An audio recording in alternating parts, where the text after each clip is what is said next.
talking about the decisive moment. Now I'm going to do Yes. read another quote here from page 12.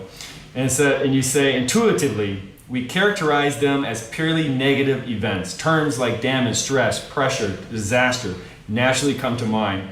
Instead, we should recognize that how we can conceptualize a problem determines what counts as a good solution. If we think only about damage, then damage control is the best we can hope for.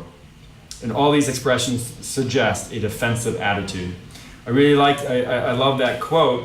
And can you talk to us about the decisive moment, the moment of truth, when you're on stage? Yeah. So when you have a crisis, right? One thing, there is going to be a specific reason for why you have that problem. You don't get the phone call Friday night because everything's fine. So there is a specific threat, danger to the business. That's not wrong, but that's incomplete. What you have to recognize is that these are moments when the company is on stage. Now, what does that mean? That means that people paying attention. And when they pay attention, they remember. And they may remember for a very long time. And what they remember about you is, to a large point, what they think about as your reputation. So the reason why these crises are so critical in a reputational context is because they shape our impression of certain companies, right? So I play this with my students all the time, but when I'm in class, right, I cite it in the book as well. As I say, tell me what's the first thing that comes to mind when you hear the word of the following company.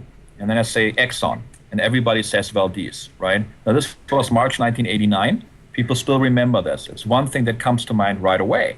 Now, it was a crisis that played itself out over a few days, but we still remember it, and it still shapes our perception of the company, right? So that's what I mean by decisive moment. Is we're on stage, people pay attention, and that shapes how we're being perceived. And that can be positive, negative. It is something that needs to be seized, and the critical component is to realize is that what's my number one goal in this case? My number one goal is, how do I maintain trust with my audiences?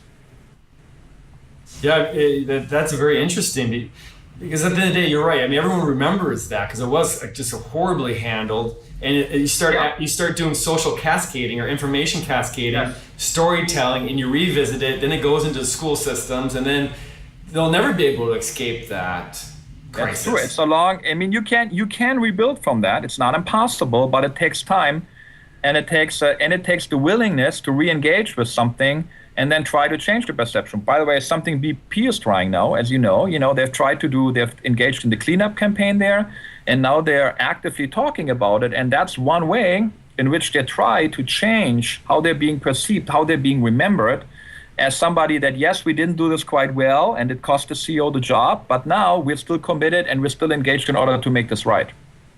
That's a great point you make in the book, which is stop thinking of yourself as a corporation and think of yourself as a member of the community.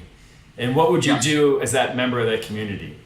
What happens in these cases, particularly when it's a really big deal and when there are victims involved, and even in the cases of natural disasters, what happens in this case is that our mind really shifts into a different perspective.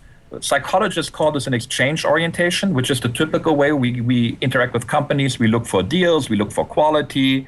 There's a sense of kind of negotiation, price-value ratio, stuff like that. And then there's another orientation, which they call community orientation, and that really kicks in when we feel we're in a moment of crisis. Take a hurricane or a tornado as an example, and that's where we look for people volunteering, helping. Looking out for your own interest is a very bad thing. We're kind of involved in exchange of favors and helping each other, and that's particularly true when you have a natural disaster. So we see this, for example, companies that can gain reputational benefits are those that, when there is a natural disaster, step forward and act according to this helper paradigm. And if they're able to do that, it can leave a quite positive impression, even though they were not in any way, shape, or form responsible for the incident. But it's another thing that creates a stage.